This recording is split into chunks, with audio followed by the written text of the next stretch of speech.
University. Nice word. They charge a matriculation fee.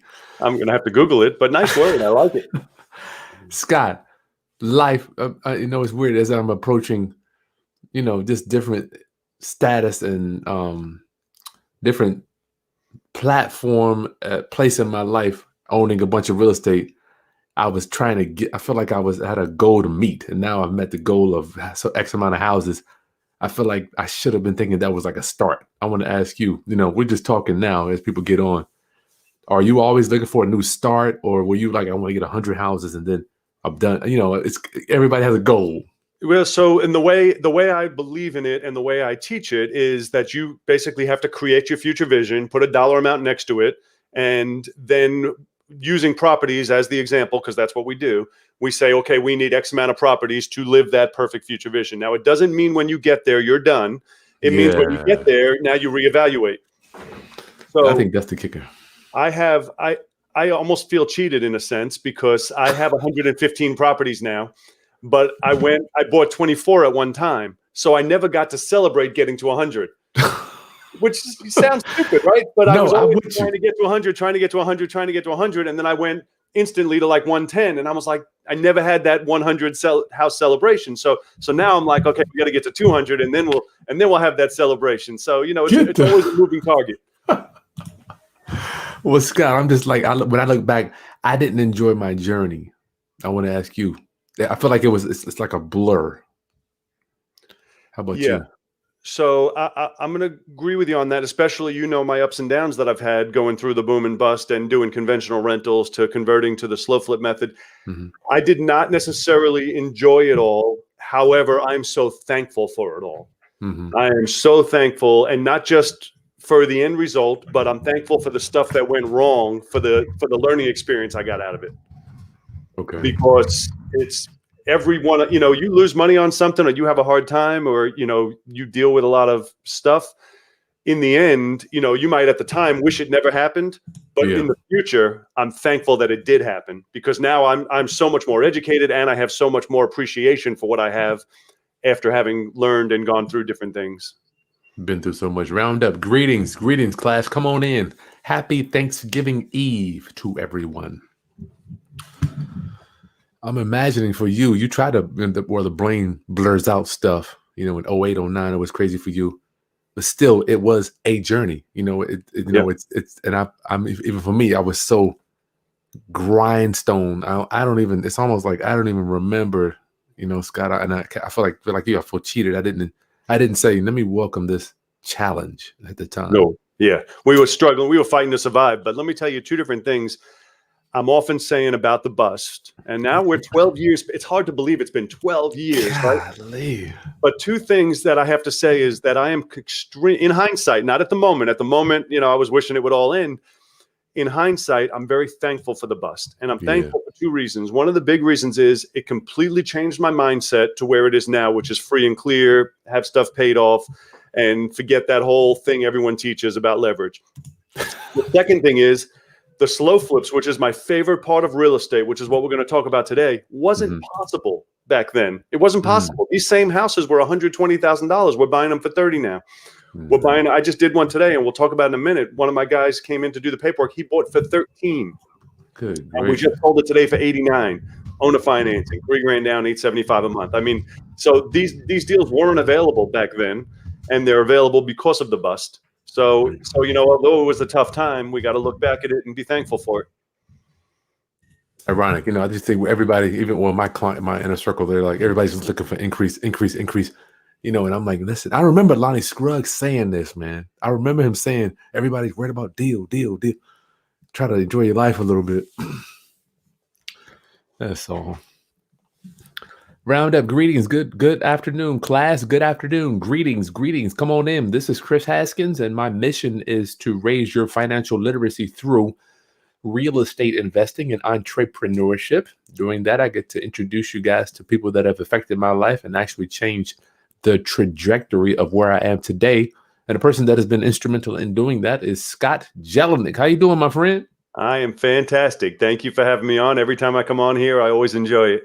Yeah, that's cool. We're going to be sharing with you a unique system that Scott has put together, and I'm glad today we do have some pictures. Yes. Well, actually, it might be more video, but pictures, yeah. Okay. Hopefully All the right. videos will work. We got something to show them.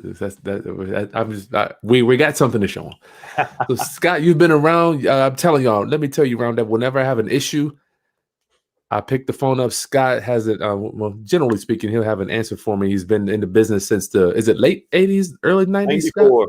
94 is when I bought my first house. Nice. So you've been around the block and you've got over 100 houses. And today, Roundup, he just wants to share it. We're going to give you a Black Friday special on Scott's system. We finally got the 3-day event recorded. So we're going to give you some goodies for that shortly. But Scott, give us some quick background and let's get into this thing, my friend. So the short version, and I know you got new people, and I don't want to recap on everything we've already gone over, but I started buying. What was that, Chris? You can't hit it, Scott. Okay. All right. Well, I'm going to get into it then. So yeah. I moved to Virginia in 1992. I'm originally from Long Island, and I started mowing lawns.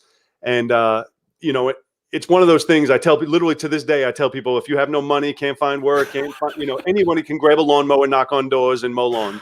Anybody can do that. Make $100, $200 a day. Anybody can do that if you're willing to work. So I mowed lawns for a while. And I had a townhouse I was renting at the time, and I was paying $675 a month. And my brother got a flyer on his door saying, non-qualifying assumption. If you're older, you remember they did away with these in 1987 and 1989. 1987 for FHA and 89 for VA. But it meant you were able to take over anyone's mortgage if you paid out whatever their equity was to them and work the deal. So this was $5,000 down and $675 a month, same as I was paying in rent. And I had $5,000. And the reason I share this with you is because it's very relevant to what evolved to my business plan now. So I bought that house and moved into it. I started mowing lawns right around that townhouse neighborhood, and I was charging $10 a piece. Townhouses, they're small, and I could walk from door to door. Mm-hmm. Well, about 2-3 weeks after I moved in, another sign on the block came up that said $2,000 down, takeover payments, and it was a white sign with magic marker. And I got pissed because I just paid $5,000 down. And I didn't know anything about the value of the home. I didn't know anything about equity. I didn't know anything about real estate at all. All I knew was I paid $5,000 down. This one was $2,000 down, and I felt like I got ripped off. And so my genius brain said, I already closed on the other one. I couldn't get out of it. But my genius brain said, well, if I buy that one also, now I'm cost averaged out to $3,500 each. And so I did that. So I bought it, and then I put a tenant in there paying $675 a month. My payment was about $675 a month, which you guys know is not a smart business plan. And that was the first time I had the slightest inkling of real estate, because I kept thinking, I'm like, I owe this money. The tenants are paying for it. I borrowed it. They're paying. I borrowed. They're paying. And that's where I slowly became obsessed with real estate. And it wasn't flipping. It wasn't wholesaling. It wasn't rehabbing. It was just holding real estate. And so I started, and this is a long time ago. We didn't have the internet then. We were doing Saturday newspapers is what we got our deals from. Nice. And so I started becoming obsessed with every Saturday. I'd run out and get the paper and start calling on all of the non-qualifying assumptions. You'll find them $2,000 down, $5,000 down, $500 down, people that just wanted out. And my plan was buy $1 million worth of these and then wait out time. I used to call it my McDonald's plan. I said, I can get $1 million worth and go work at McDonald's for 30 years and I'll be a millionaire. And that's a viable plan, and it would work. A couple things. First off, 30 years is a long time. Yeah. I didn't think so when I was a kid, but now I'm like 30 years. And the other thing is I didn't allocate for what we all know if you're in the business, repairs, vacancy repairs. So I was getting the same amount that I was putting into it. So I got to about 20 properties by 2001. And in 2001, I accidentally wholesaled my first deal. And that's kind of what changed everything for me. I was like, wait, you can make money right now? I don't have to wait 30 years. And I was still mowing lawns, and I did a deal and I made 10 grand on accidentally. I was trying to get out of this deal and someone offered to buy it from me. And then I just been full-time real estate ever since then. And so to give you the ugly, I'm going to tell you the good, bad, and the ugly. To tell you the ugly, so 2001, I went full-time and I started obsessively buying. What happened at the same time, if you remember, Chris? We started seeing for the first time appreciation. Up until that point, I never had appreciation. I was buying for the same prices they bought them for.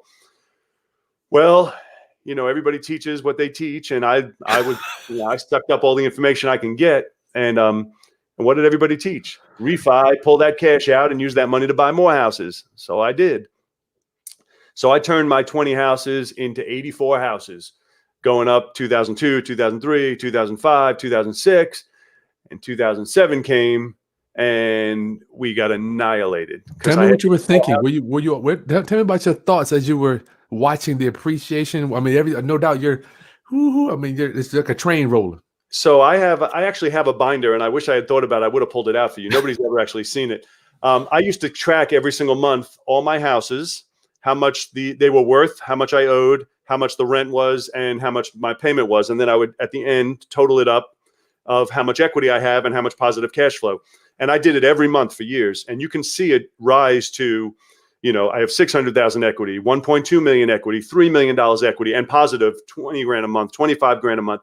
And you can see a cold stop in 2007 where the equity didn't change right away, but the positive was positive 15,000 a month, positive 10,000 a month, till it was negative 5,000, negative 20,000. And the equity went, that's why I'm so anti-leverage now. The equity went from, I have $3 million equity and you feel great. Oh, I'm a millionaire on paper, right? You ain't got nothing. You have a job working for the bank. That's it. It's all smoke and mirrors.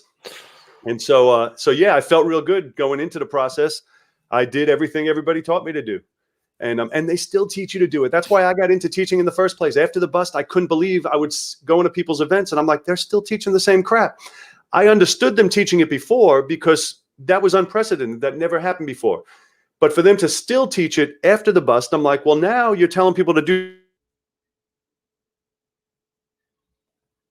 Oh, no. Is that me? Round up, we get technical difficulties. I lost my boy. Something happened. Is that me that's out? Testing 1 2 1 2. Am I out or who's out? Is that Scott out? Okay, you can hear me. This is really weird. Well, the coder here. I don't know what's going on. I didn't expect.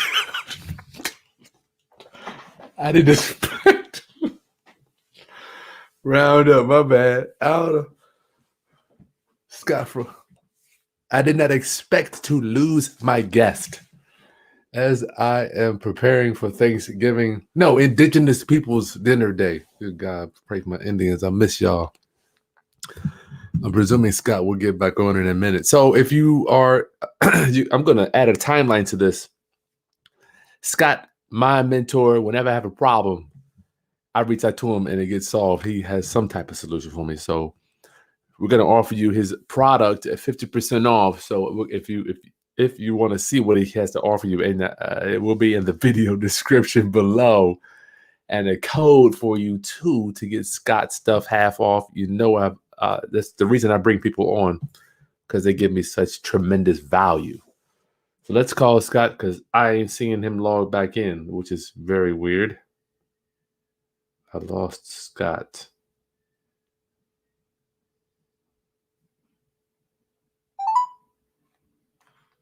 Hold tight, Roundup. Thank you guys for bearing with us. I mean, it's just part of life. Jelinek. I don't know what's going on.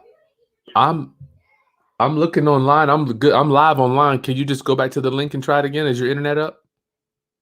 I'm clicking on it and I'm not sure what's happening. It's saying trying Windows network diagnostics DNS address cannot be found.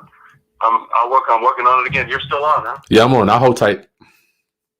Yeah, I was mid-speaking and I don't know what the hell happened. Just went out.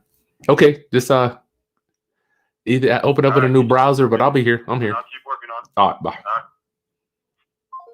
That is quite interesting, Roundup. So thank y'all for bearing with me. Scott, been in the business forever. Once again, whenever I have a problem, I call him up. I had a problem with one of my subject twos. I asked him how would I be able to change the address. I remember him telling me, all you got to do is just take the mortgage payment, and then on the back of the mortgage payment, there's a change of address form, and there it was. Jeremiah. Do either of us use answering service to fill your incoming? Yes, absolutely. I have an answering service. I don't know what I pay. They just whack my credit card every month. So the calls that come in. Put this on YouTube. Yeah, this is on Tyshawn. It's on YouTube right now. I broadcast to Facebook as well as YouTube at the same time. So you might want to come on over to YouTube. It's actually a lot cleaner. I just put it on Facebook just because I know a lot of people are there. Yeah, Rodney Dangerfield, he gets no respect. I'm like, you know what, Doris? I'm like the black Rodney Dangerfield of my house. I don't get any respect. I don't get any respect at my house. I don't know why people don't listen to what I have to say. So as we're waiting for Scott to get back, I'm working. I would like to know from you guys. I was going to try to put together a couple more master classes by the end of the year. Private money. You better learn how to raise private money, or text blast master class with my boy Dutch. So Dutch has this thing where he goes in and sends out thousands of text messages to sellers, and we used it too, and people actually reply. But I'm not an expert in that. So Dutch, I would like to know, would y'all want the text blast masterclass, the private money masterclass, or the internet marketing and YouTube? I'll show you how to do that. Maybe, okay, let's see what we got. Jelinek. I couldn't get it working, so I'm on my phone. Hey, man. Hey, I'll make it work. Hey, make sure you plug it in because it's going to drain your battery. It won't last. It's going to really drain it. All right, well. If you got your power cord there somewhere? Not near here, but that's all right. We'll do the best we can. Yeah, do the best you can. All right, so let's back up, Scott. You had just bought your house. You did what is dollar cost averaging? $3,500 each.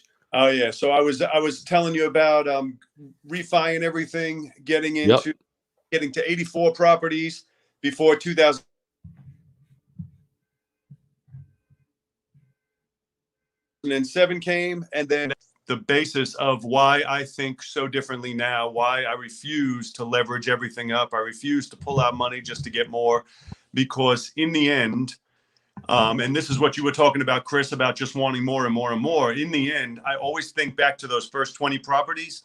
If I had just kept those 20 and didn't participate in the boom, those were Virginia Beach townhouses.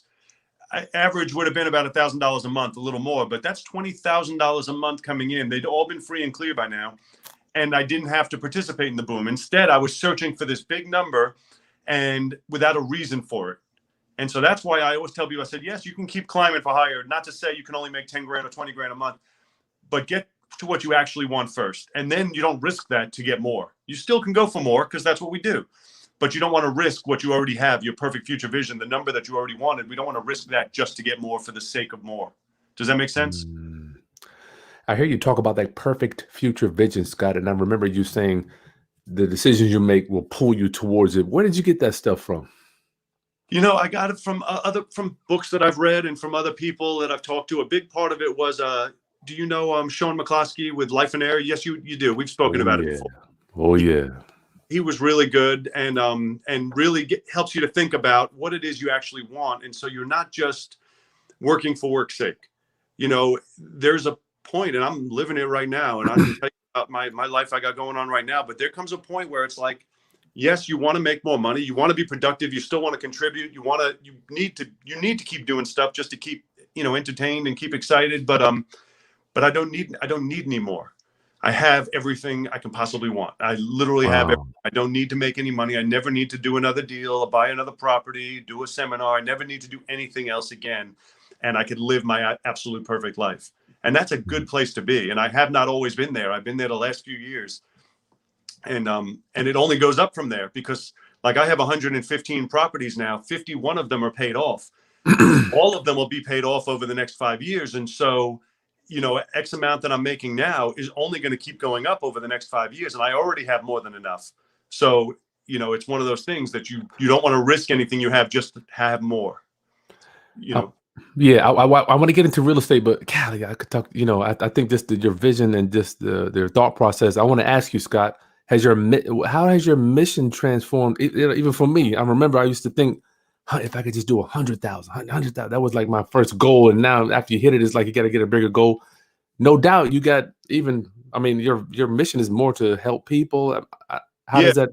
Thing. So in the end, and someone told me this once, that once you have what you need, right? What you're going to do is you want to wake up in the morning and do what excites you. That's it. It's not about where you're going to make the most money or where, some people say, oh, I don't want to make money. I want to make an impact. And that's great too. But you want to wake up and do what excites you, what you're motivated to do. When you don't have the money, guess what? You don't have a choice. You have to do what's going to make you the money. That's it. You have no choice but to get them. Everybody's got to live. Everybody's got to eat. And so when you don't have that option, you don't get to do what you're entertained by, what excites you. You have to do what's going to make you the money. Once you get that, now you get a choice of, do you want to just keep making more? Do you want to help people? Do you want to do, other things that may excite you or entertain you? And it doesn't have to be all about the money. Nice. So wow, I could talk to you. I enjoy that stuff a little bit more now in my life as opposed to the real estate, the deal. It's kind of just like a bigger purpose. Well, I'll tell you, Chris, and you're in the you coach people, right? You coach and train people. That's one of those things that before you do it, a lot of times people are, oh yeah, it's for the money and you get paid. And yes, you do get paid. That has, you have to get paid. Everybody's got to get paid. But and it doesn't happen with every coaching client, but when you get to take somebody and completely change their lives, like they're thinking too. That is where you get the most enjoyment as a coach, as a trainer, people say, well, if you get so much enjoyment, why don't you just do it for free? You could do it for free, but odds are, and this, sometimes people argue with it. People value what they pay for. When you do it for free, I can't get them to do anything because they didn't put anything in to get them to actually work that needs to be done. But the value you as the coach get so much more value out of it when you see how much you transformed someone's life. Like that's the biggest fulfillment a person can get, I think. When you have a whole family, a whole bunch of people that you completely change the trajectory of their lives. Isn't that cool? Yeah, that's the best. Yeah, thank you, Scott. Okay, let's get to this roundup. Get your questions in. Scott's going to get to his slow flip system. I got to tell you, and I remember, Scott. I get beat up every time I bring you on. I get beat up about paying off real estate. I don't tell you, but I know. I stopped. Unfortunately, I'm not going to be able to share slides with you because I'm doing it on my phone now. But I'm going to tell you, I get beat up with that all the time, and I have an answer. And actually, it's one of the things we'll talk about. But I have an answer that I always tell people that because usually the beat up comes with, you can make so much more money if you did this, this, and this, right? And as we just discussed, it's about making more money. But usually the way I end it, because there's no way to end it, you'll always lose the argument, always. And we'll talk about that in a minute. But I usually say, well, you go make that money. Don't you worry about me. I'll be okay. You go. And then we take, and I'll rant. So you got to stop me, or I'll be ranting. You're good. You'll never find somebody that's making more money than you who's telling you shouldn't do it. It's always people who are in the growth phase, and someone's teaching them something, and they believe in it wholeheartedly, no different than I did prior to the bust. But you're never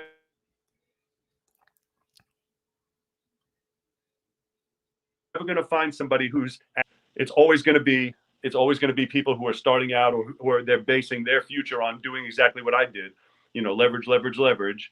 And so they believe in it wholeheartedly, and that's why they'll argue with it on it, because they want to argue because they know that they're doing the right thing, or they believe they're doing the right thing. And it does work. It's not saying that they're doing anything wrong. It does work as long as everything stays perfect. As long as it was, and then it does work. Hey, good. Chris, do you want me to just rumble off exactly what the slow flips are? Man, I could talk to you. Well, we have plenty of time. It's Thanksgiving Eve. Yeah, go ahead and hit it, brother. Well, I like to start off with talking about what we call the great rental myth. And this is again where people will argue. And I always call it the great rental myth because the typical rental sales pitch, the rental myth, is that, you buy a rental, you make your spread $200 a month, $300 a month, whatever they're telling you should make. You buy it on a 30-year mortgage, and then you rent it out and you make your little bit per month.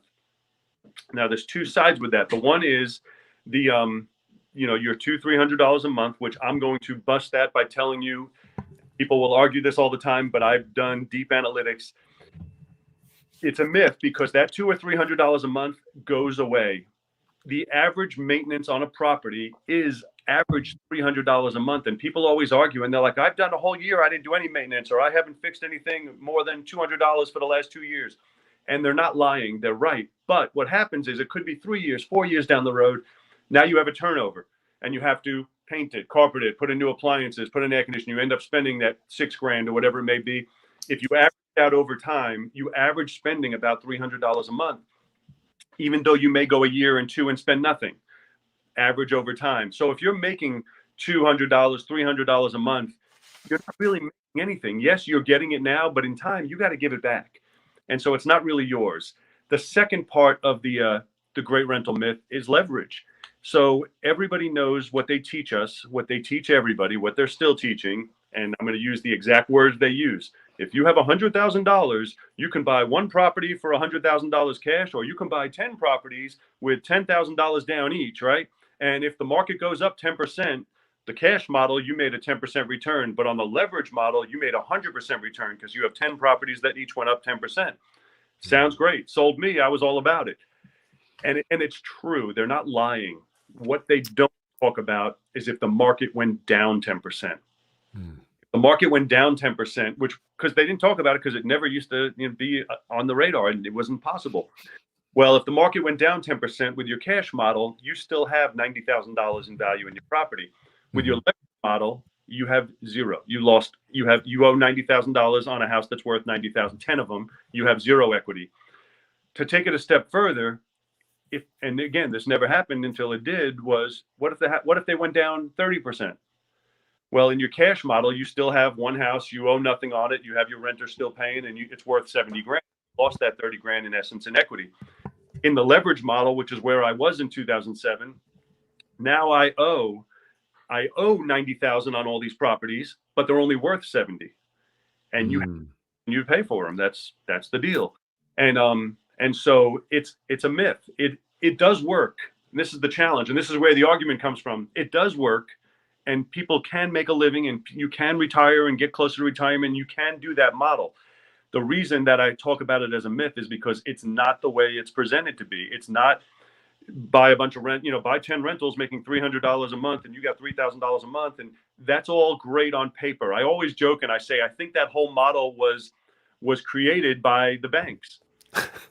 By the banks, because in essence, you have a job now working for the bank. Your job is to fill it, deal with the maintenance, deal with the tenant, deal with the stolen air conditioning unit, collect the money, and mail it to the bank.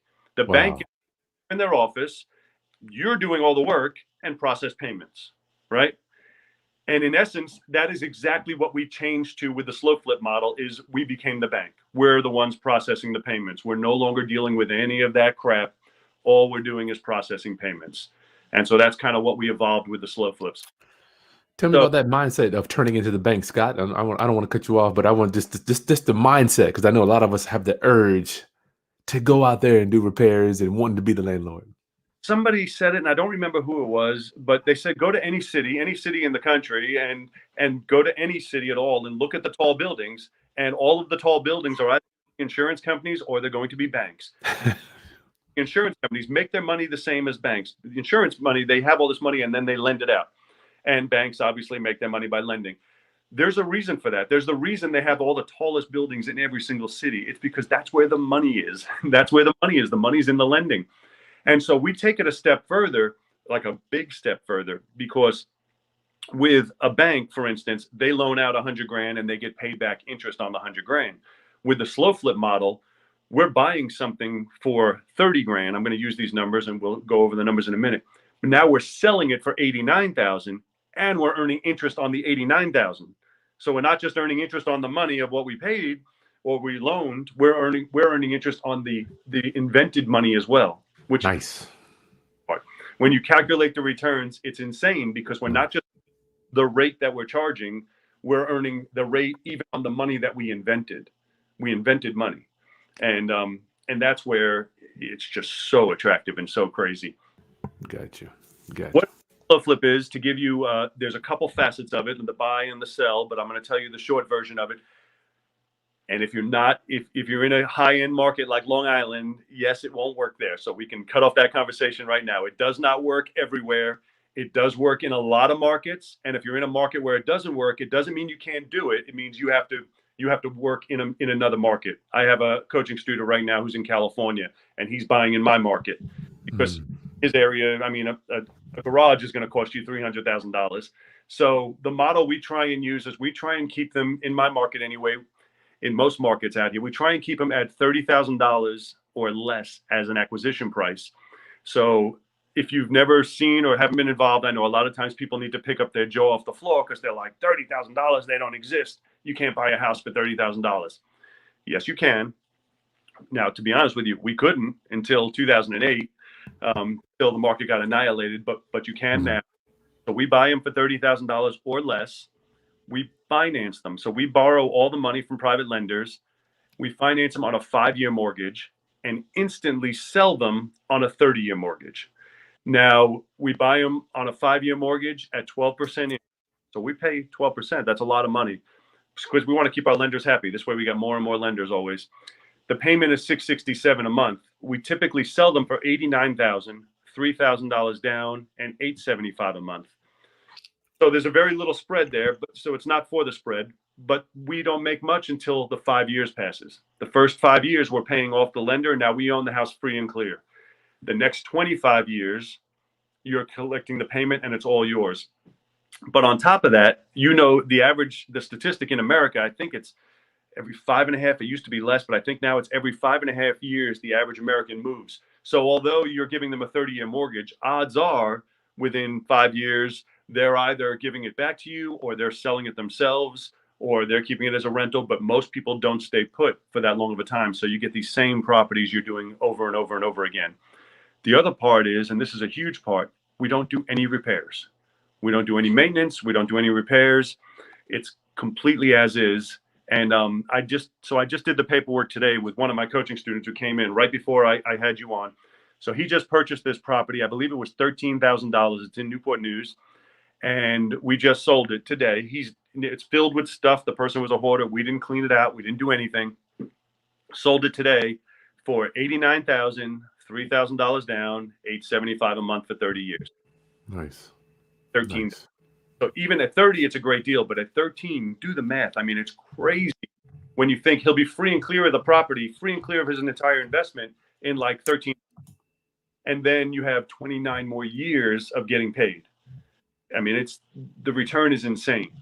So I have 115 of those now, and I love them. Like everybody always talks about, oh, what do you do? What do you do? What do you do? I do all kinds of stuff, but what has my heart is slow flips. I love them absolutely more than anything because it's the reason I live. And Chris, you haven't been to my new house. I recently moved, but I call it the resort. I live in a resort. I mean,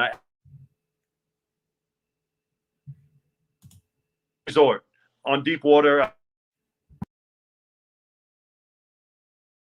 And I think about it often. Every morning I drink my coffee. I look at it. I'm like, I'm a high school dropout. I didn't have any money, didn't have any credit, no education. And I'm like, how do I pull this off? And I don't have a mortgage. I paid. I don't have any expenses. I don't have any payments. And I have all this coming in from my slow flips every month. So although I love wholesaling, I loved rehabbing, I love everything else you got to keep going. I never have to do anything else again because of these crappy little slow flip houses. And so that's the part that excites me so much. I always look at these little houses and I'm like, these things paid for this.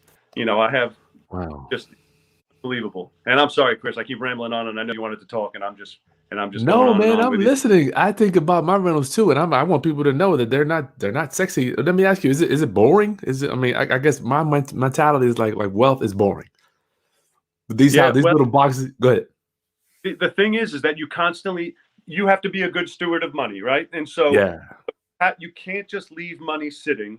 And so the more you make, it's work because you have to reinvest. And so finding more and more houses is one thing. You have to constantly be doing something with it. You can't just leave money sitting in a bank account. And you can for X amount, you have to have some reserve, but for the most part, you have to have money working. And so the more money you have, now it's another job in itself is to find more ways and places to keep the money working. And I'm all about real estate. So 90% of everything I do is real estate, but we constantly have to find new ways to keep the money working. Keep it working. So I want to talk to you about money management as opposed to earning it. But tell my rounduppers, how are you? Well, what will be the first thing? Unless you want to keep going in your presentation. No. Go ahead. Well, I guess for people that are maybe not in this market, how do you locate this stuff, and what's a good deal? What's a bad deal? What do you stay away from? That's a great question. So my rule is, if you're not in this market, that's fine. There's plenty of markets you can do this in. Mostly all up and down the East Coast you can. Mostly all the Midwest you can. Some of them are even cheaper. And there's certain areas that I look at and I'm excited to go there, but I don't. I'm strictly staying in my local market. But I look online and I'll see houses in other markets and I get excited about them. My big rule of thumb is, one, I want it to be somewhat livable. And I have broken that rule, mind you, and they turned out to be profitable, beyond control. But I try and keep that as a rule, meaning I want it to where somebody could move in and do the work. The second thing is I do not want to buy anywhere where I feel unsafe. And I know that's a subjective term. And I have people that have even been to my neighborhoods and they're like, oh God, do you have a gun? And they're not bad. They're nice neighborhoods. They're lower end neighborhoods, but they're great people. And I've been to areas though where I feel unsafe, and I'll pull up and I'm like, I don't care how good the deal is. I'll just keep driving, because there is no deal that's worth you getting killed over. And it could be sometimes on the same block. You can have, I have been on the same block where I own houses and I love them. And 3 or 4 blocks up on the same block, it's there's 50 people hanging out outside and it looks really rough. And I'm like, I'll just keep going. I don't need to have that many where you're going to have to just buy whatever comes up. But those are my goals. Is I want it to be livable and somewhat livable, and I don't want to buy anywhere where I don't feel safe, and that's it. And so if you're in a different market, it doesn't have to be my numbers. I buy at 30,000 because I know what the market will bear as far as income on those properties, and 875 is generally it. Sometimes it goes a little more. So you may be in a market where you say, well, I have to spend 50 grand or 40 grand, and it could still work, but you got to make sure the numbers that, if it, higher, it's going to be 1,100 a month, where it can still pay it off in a reasonable amount of time, where you're not in it. And you may have to alter it and be 6 years or 7 years, but you don't want to go down that slippery slope to 30 years. 30 years is a life sentence. And I would never, I did it in the beginning. I would never go that route again, ever. Well, if you do 30, you can still pay extra on the more. You can mentally pay it off early though, right? Are you right? In theory, yeah. In theory. But that's what they always taught you. Oh, why get this mortgage? You can get this one and just pay extra, right? But you know what happens is you don't. Or we can spend that with the money, we'll put it into this. And I'm strictly on 5-year mortgages, is where that's my limit. I do 5-year mortgages and that's it. I gotcha. That's cool. Round up with we're here with Scott Jelinek on his phone. We had a fiasco earlier, but we pulled through, going over his slow flip program. And we got in a few seconds, Scott will give us a coupon code to get you the 3-day event. Scott, so you get the house. Now for people that are, man, we can't show a picture. The house, when you say it can be livable, some people may not even understand that. So I have houses that are completely gutted, and I've done well with them. I had a fire damaged house and I still sold it with owner financing and did well with it.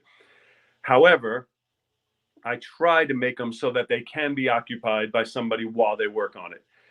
Over the years, we've kind of evolved to our main buyer is no longer, it used to be, it was a homeowner that just couldn't get approved for credit or couldn't get approved for the mortgage because we don't do any credit checks. It's evolved to be more investors now. We primarily sell to investors and organizations that do, we do church organizations, and we have another guy who does properties that are people that are getting out of prison. He does it like a transition housing. So he pays us $875 a month, and he might get $2,000 a month from his government program or whatever it is. I don't care. I have one guy has 11 houses from me. I don't care. So he's making a bunch of money. As long as I'm making my money, I don't care. And he buys them on a 30-year mortgage, and then he pays me for 30 years. He's the one that handles his whole program. That's his business. Nice. I don't want him to make money. You want everyone to make money, right? So it doesn't bother me in the slightest. So I could go on and around. I'll get your questions in. I'm trying to picture it. When you're approaching the seller, Scott, how are you buying these? and how are you getting out of them? I know we don't buy like we sell. You already broke down that you're buying at that, but paint a picture so people can understand. As far as finding them or buying them, so this is why I really believe everybody should be in wholesale having also. And I'll tell you, slow flips are my favorite part of the business, but you're not going to make any money for 5 years. And although that sounds like a lot, go try working a job for 40 years and get a gold watch and $2 a month. So yes, you're not going to make money for 5 years. So I get that. So you also have to do wholesaling or rehabbing or both. The other thing is when you're marketing, they're not all good slow flips. So if a property is a good wholesale, when you're doing your marketing, you don't know what you're going to get until they call you. And so it's the same marketing. So I'll still wholesale, or they'll get rehabbed or wholesaled from the same marketing. Typically, my rule is if I can wholesale it, I do. Simple as that. Generally the markets where slow flips work is because there are no retail sales in that area. They never really recovered from the bust. There's no retail market there. And so rehabbers don't want them. Rehabbers don't want them because what are you going to do? You're going to rehab it and there's no retail market there. Can't rehab it. Landlords typically don't want them because they're the lower end, which means they're the highest headache, highest amount of work, and lowest dollar amount coming in. So they sit in limbo. I call it real estate purgatory. They sit in limbo, and we solved that problem because now the investors financing. They didn't want to lock up a mortgage or put out their own money, but with owner financing, we get plenty of investors who buy them. And so they're sitting there in real estate purgatory. Nobody wants them until we come along. We come along and get them and turn around and sell them without doing any of the work to them. So earlier we mentioned your number, right? How much, your future vision, how much do you need a month? And typically, and we at my 3-day, we do an exercise on this where you can come up with, put a dollar amount next to everything you think you need on a monthly basis. Typically, most people's initial number starts off being $10,000 a month. It's funny, as many times we've done it, some people are like 3 or 6, sometimes people are 30, 40, 50 grand a month. But the reality is most people start off saying, if I had 10 grand a month and had no bills and didn't have to work, I could pretty much live a perfect life. Well, to get to 10 grand a month, on average, you would need 20 slow flips. Even though I said we get 875, I always try and factor out taxes and insurance, and I try and factor a profit of $500 a month. It also makes for easy math. So for $10,000, it means you need 20. 20 is not huge. I mean, if you think about it, I have one coaching client who got 16 in her first year. 16. I mean, I'm not saying, and she's the exception. Most people are getting 2 and 3 and 4, but you need 20 total. And you can be done, be out of work, out of running around, out of hustling, just 20 total, and then just work the process and wait out time. That's huge. That's huge to be able to get there in such a short period of time. I know people like 5 years isn't a short period of time. Yeah, try working for 40 years and then think if you think it's time, right? That's 5 years seems like a lot. It's nothing. I started this process in 2011. And I agree with you. During my first 5 years, I constantly was reevaluating. Is this a good idea? Is this worth it? What am I doing? I'm not making any money. I'm managing it. I'm dealing with it all. In 2016 is when it started hitting. All of a sudden, I had 5 paid off, 8 paid off, 10 paid off. And every year, every month, I have more and more getting paid off. And I'm like, now I feel like a genius. During those first 5, it was like, am I doing the right thing? It was a struggle and there was no income from it. But if you wait it out, it works out. You're too much, Scott. I want you to tell my roundup viewers about the actual moving parts, Scott. About I know you're land contract guy. I'm a lease option guy. So just a lot of people have heard of land contract or contract for deed. If you could just kind of break that, is that how you get out of them still? You're cranking up on me. Oh no, yeah, this is a 1 Kris, 2 1 2 1 2. Man, this nasty. Round up, bear with us. We're trying to get ready to get Scott on here, get him cleaned up real quick. Just got a few technical difficulties. It's just the enemy. 1 2, Scott. You still bad?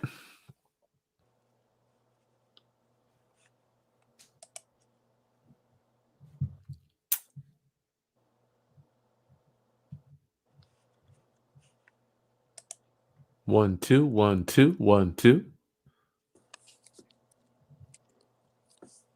1, 2. Okay, they can hear me. It's just the enemy.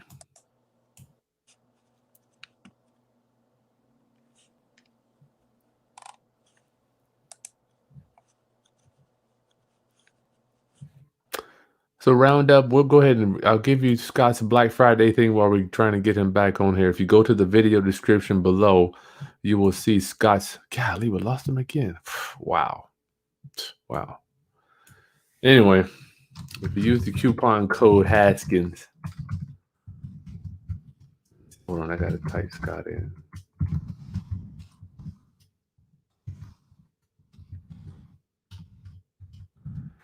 If you use the coupon code Haskins, y'all, oh man, that's crazy.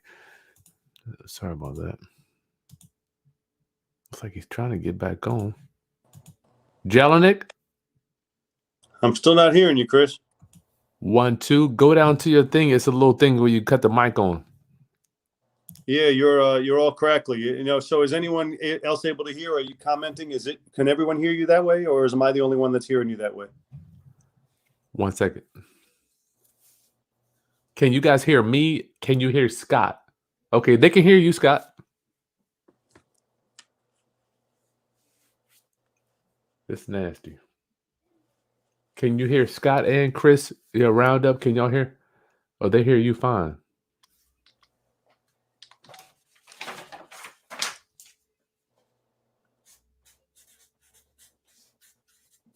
One second, y'all.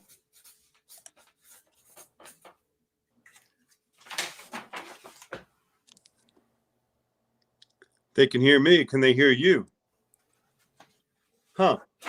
You can't hear me. Well, now I hear you. Oh. I don't know what happened there. Now I can hear you.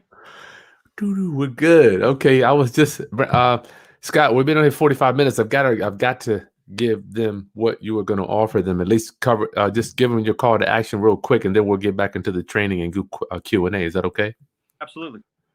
So y'all, if you go to the link in the video description, Scott, tell us what your training course encompasses, and then we'll get back to this. So this is my entire 3-day. I do a live 3-day event where we cover everything from your marketing, which is, as you know, if you're in this business, the most important part of the business is doing the marketing. We cover all the exit strategies, not just slow flips. We cover slow flips in depth because that is my favorite part of the business. I cover how do you go on the buy call process, what you actually say, because you'd be surprised how many people don't make offers because they're afraid of the seller's response, or they just throw it out and now the seller hates them because it's half of what the seller was expecting. So we have a very specific, literally step-by-step that we try and use make offers to sellers to have them accept it and understand it. We even go through, how to answer the phone, how to set your appointments. I go through pretty much everything that you can do, the entire process, as well as, barring the slow flips, I try and go through the roller coaster ride of a real estate investor, because a lot of times people don't really understand that it is in fact a roller coaster, not just as an investor, but as an entrepreneur, period. Your life, when you have a job, it is very straight. You go to work every day, every Friday you get a check. When you're an entrepreneur, you're a real estate investor, it is an absolute roller coaster. And so we try and teach on to know it's coming, and then what you need to do to prepare for it, and what you should do at each stage of the roller coaster. And we're very, very in depth. I know from people that have been to the 3-day and people have watched it online, we have like 245 5-star reviews. We've had nothing but 5-star, because one thing that we do that's different is there's no fluff. There's, I'm not, you know me already. I'm not a professional speaker, or I'm a real estate investor. And so basically we just went at it teaching absolutely everything that you need to know. And it's been working out really well. We get nothing but positive feedback on people that have been through it.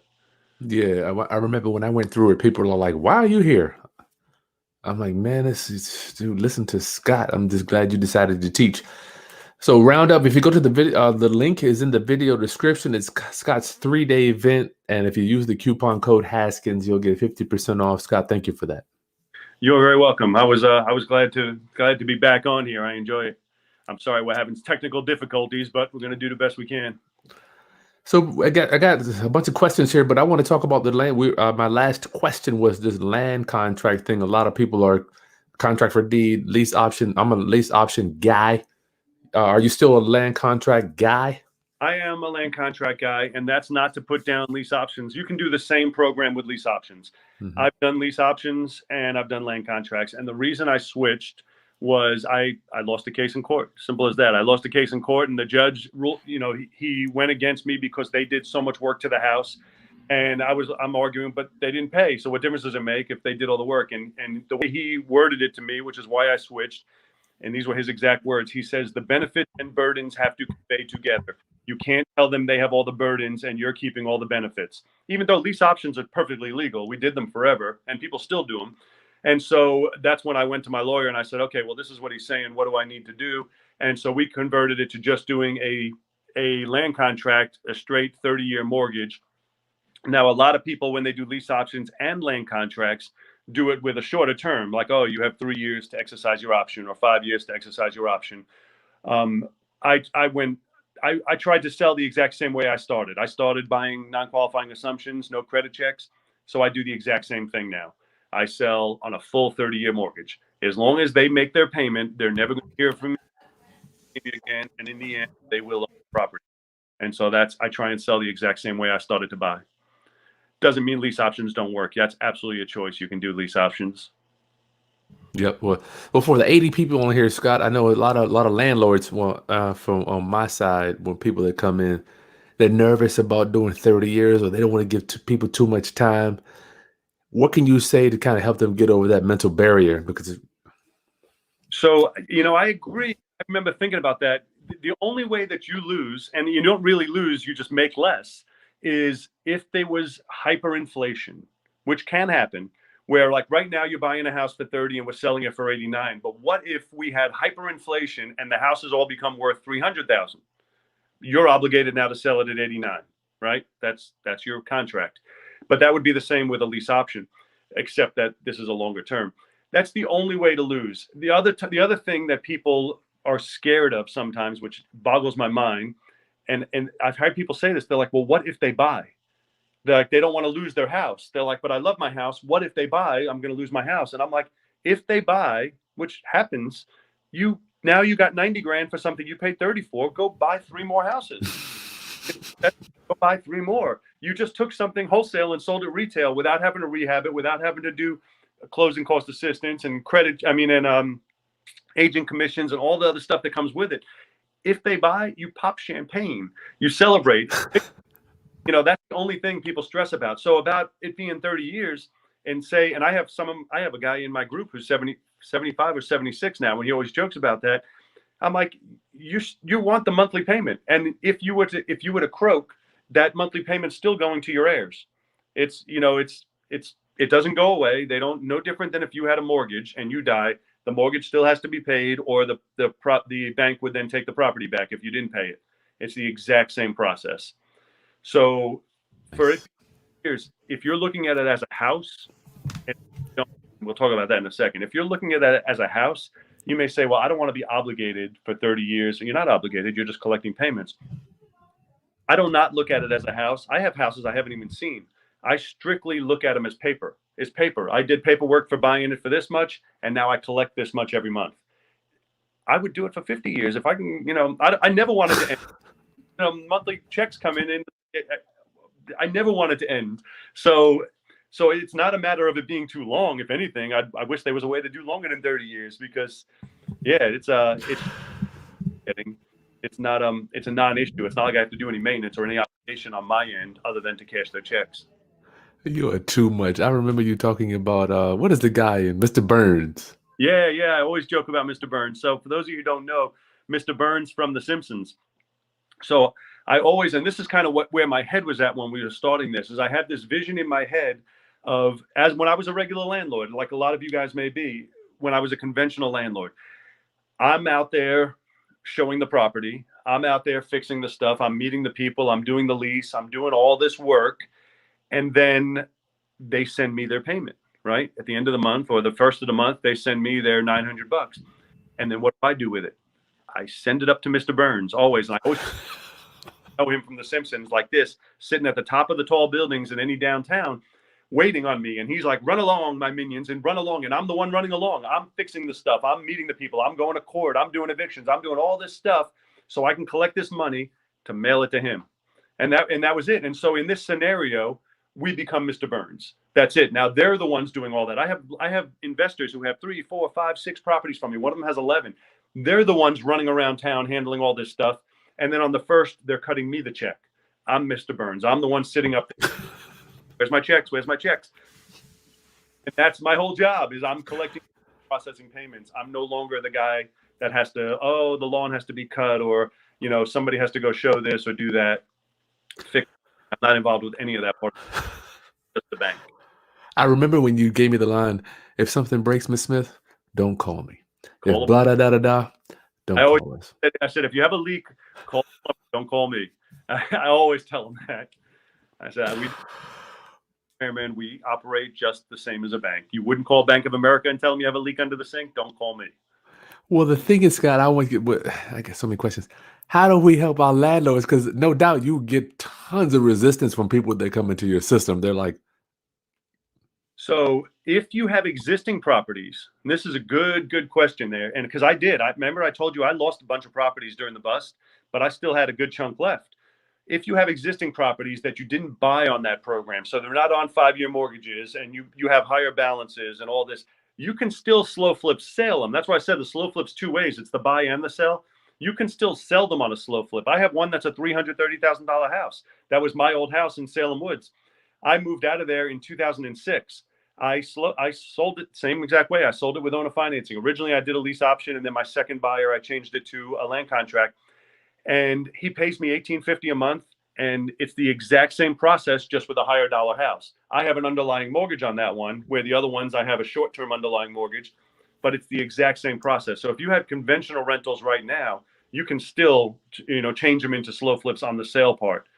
It was driving me insane. When I got to about 10 properties, and this is probably 1997, 1998, it got to the point where I felt like every single day I was getting a call that was costing me $500. I literally felt like, and I almost got out of the business until somebody taught me about lease options. And that's when I changed at that time to lease options. And then I felt invincible. I'm like, well, now I can have as many, I don't have to worry about that maintenance part.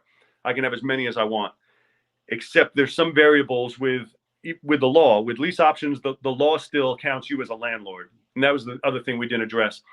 The Landlord-Tenant Act, at least in Virginia, the Landlord-Tenant Act applies on a lease option. Like, you have to, by law, have working heat. You have to have flushing toilets. You have to do certain things because you are the owner of the property. With a land contract, even though the deed's still in your name, they are the contract owner of the property. They get all the benefits and burdens of ownership.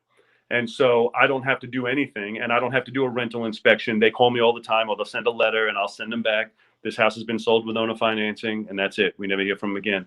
So those are some benefits of the owner financing. The lease option still works, but I definitely prefer the land contract. And it lets them know they're paying something down. They're getting, even though 360 months is a long time, but every month they're getting a step closer toward it. Interesting stuff, Scott. Thank you so much, y'all. Go ahead, and if you want to take advantage of Scott's Black Friday special, it's in the link. The link is in the video description below. And learn the slow flip stuff. I got to tell you, I think all investors that do lease options and land contracts come over that bridge. Like, if I keep doing it this way, I won't be in business. I think, well, for me, I remember the day. So I'm presuming you had that same epiphany. Yep. It was killing me. It's where I didn't even want to be in real estate anymore. And this is 20 plus years ago, 23, 24 years ago. Yeah.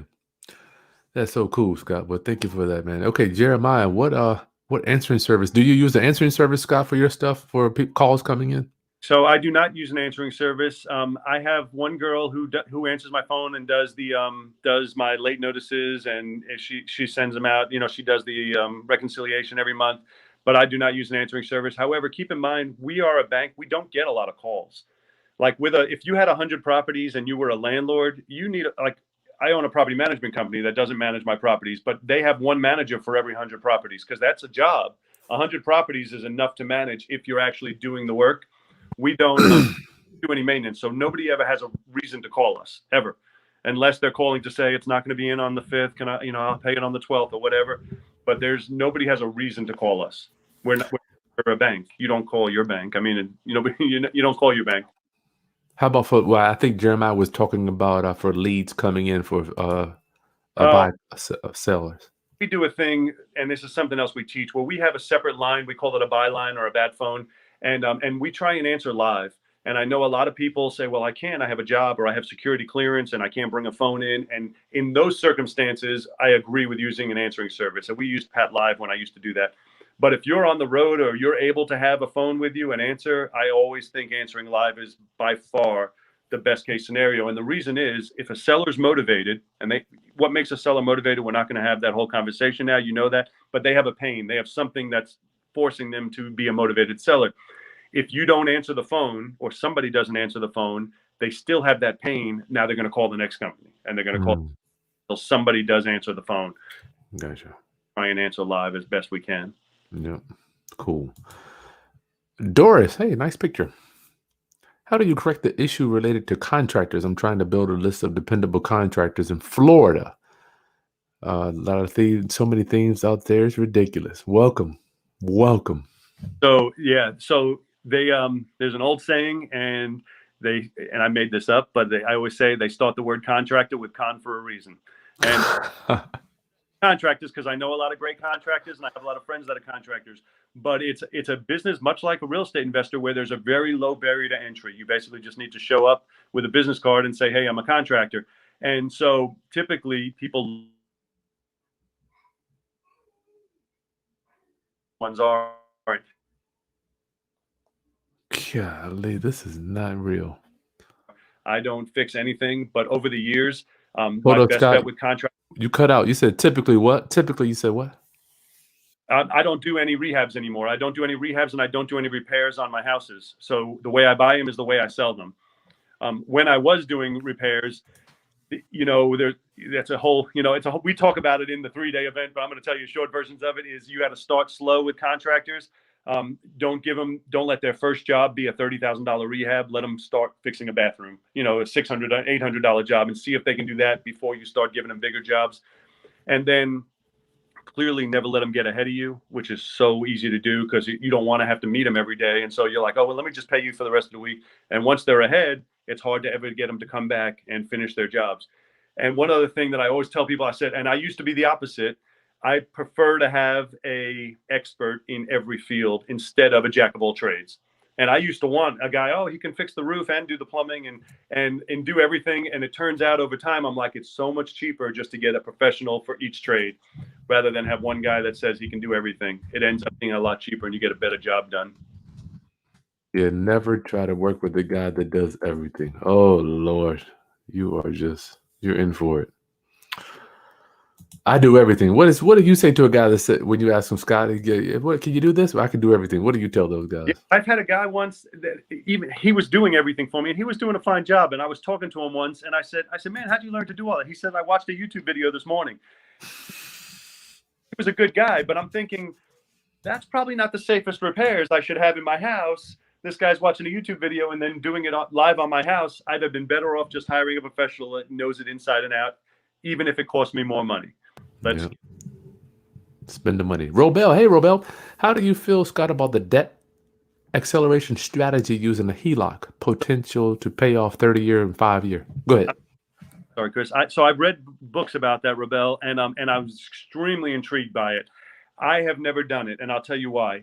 And I've done the math with it, and it works. The reason it never fit in for me is because it's almost designed for people that get a paycheck. So the way it works, and we're not going to have a whole conversation on that system, but you put your paycheck, you put all your money into it and then pay your bills out of it. But I've never had a job in my life. And so I've never had a paycheck. And so I was about to do it because I did the math and it works, except it wouldn't really do anything for me because I didn't have anything to put in set intervals every month like a person with a job would. If you have a job and you have a set paycheck that comes in every week, 2 weeks, or whatever it may be, I think it's a great system. I've read books on it and researched it and did my own math, and I'm like, it's impressive on how well it works. But you got to have a set, say you get $10,000 a month, you put that $10,000 in and then pay your bills out of it, and you're saving the interest on that $10,000 while it's there. I think it's a great system, but it was never going to work for me because I didn't have a paycheck to begin with. Yeah. I think it's challenging for entrepreneurs because our income goes up and down so much. Tom wants to know where in the yes, Tom, Scott's in the Hampton Roads area. You don't plan to make any money for the first 5 years. Is that true? Correct. So we do make a little on accident, but typically I tell people you're not going to make any money off your slow flips until they're paid off. I go so far as to tell people you don't deserve to make any money, even on conventional rentals. I tell people you do not deserve to make any money until you own them, because until then you really just work for the bank. And so to answer your question, yes, I'm in the Hampton Roads market, and no. And that's why I say still hold do rehabs, because that's where you make your money for right now. The slow flips is for your future. And one of my coaching students, that's the name of his LLC. It's For My Future LLC. And I loved it because that's it. The slow flips are not for today. I like that. And Scott, I think it's just getting over them. Even in your book, I remember you talking about a mentor you had. He only had a few houses, but he paid them off. This is a different mindset.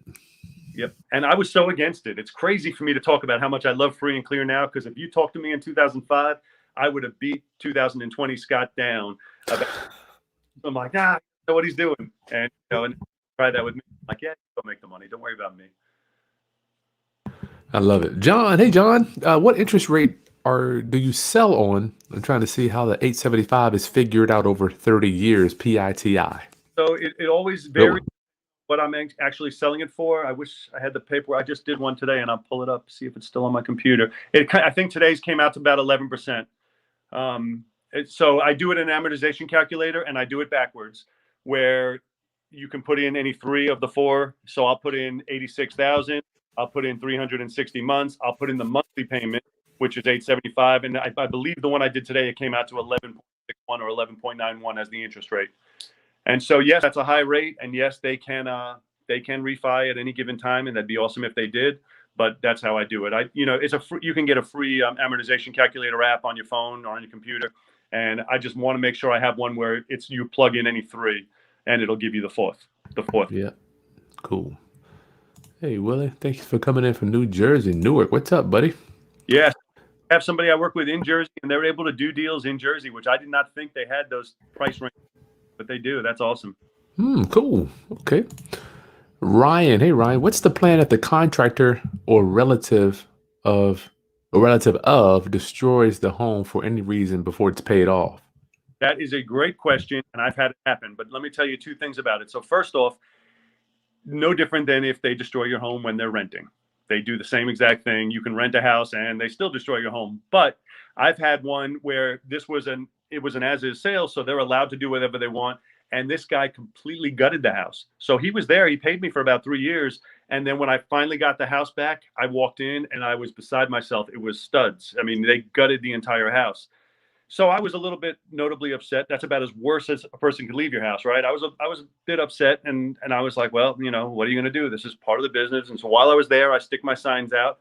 And wouldn't you know, I got someone else who bought it as is, gutted studs, a contractor who wanted it, and I gave him a deal on it, and he completely renovated it. And now I still own it, and it's a brand new house now. Completely, he renovated every stitch of it. It didn't have plumbing, electrical, nothing. I have a brand new house there, and I still own it, and he pays me every month. Nice. The guy, I think he only pays me, it's like $575 a month. I did a deal because of the condition. So it was worth it for him to put all the money out for the rehab, thinking he's profit $500 a month, which he does. But I don't care. The first guy paid off almost the entire house for me, and this guy completely rebuilt the house. Wow, crazy. So yes, it could happen, but no different than it happens with a rental. If you're in the rental game, which I was for years, they trash those houses just as well. Coffee wants to know, is this online and start when I am ready, or is this a live event only, Scott? So it is online. Right now we have the recorded live event online. And unfortunately, because of Corona, I haven't done any live events this year except one in the beginning. And who knows when we're going to be able to do them again, which is why Chris and I were talking about doing recordings, so at least people can get started instead of waiting till we're able to do live events. You start whenever you're ready, Coffee. So it's this is the same event I went to. Phenomenal just to listen to, 30 years of real estate advice and packed in. I don't know how many hours it is, but it's 3 full days of training. Scott, I forgot to ask you, man, I'm going to go to the next question here. what is your typical buyer, not to your investors, but what is your typical buyer for these look like? What does that person look like? Tradesman. Short answer is tradesman. Gotcha. He says, "Oh, if you're selling to people with bad credit, then you're going to get all the worst of the worst of the worst." That's not true. We don't do credit checks, but we're not getting people with bad credit. We typically are getting people who can't qualify, not because of their credit. They can't qualify for a conventional mortgage, and typically it's because they're tradesmen and they get paid in cash, or they have their own thing and they're a contractor or a painter or whatever it may be, and they do their own business, but they don't have tax returns, and they're getting, they don't have everything done properly to get approved for a conventional mortgage. So most of our buyers who actually are not investors, they're tradesmen. If they weren't tradesmen, it wouldn't make sense for them.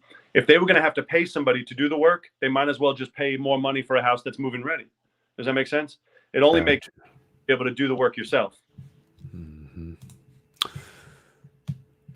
Coffee wants to know, is this only an in-person thing, these slow flips, where you need to be in the same state? She's in LA. I guess, I don't know, he or she is in LA. Yep. No, you can do them remotely. I think I just told you, I have a guy I'm working with who's in California, and he's investing in my market. There's certain markets that are great, like Ohio is a great market for him. There's certain markets where you can pick my personal opinion is I would pick one market and target there instead of being all over the US. I know some people do that.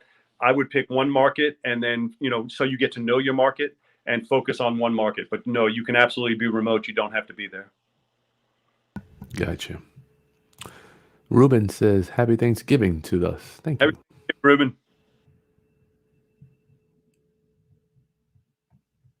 The enemy was trying to get us on here. Tom wants to know, is your course a recording of one of your 3-day free weekend seminars? I don't think it was free. No, it wasn't free. It's the 3-day event. Yeah, it wasn't a free seminar.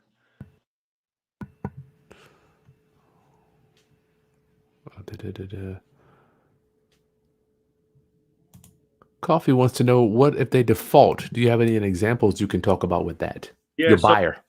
Defaults do happen, and if they default, it's the same eviction process. At least in Virginia, I can't speak for the whole country.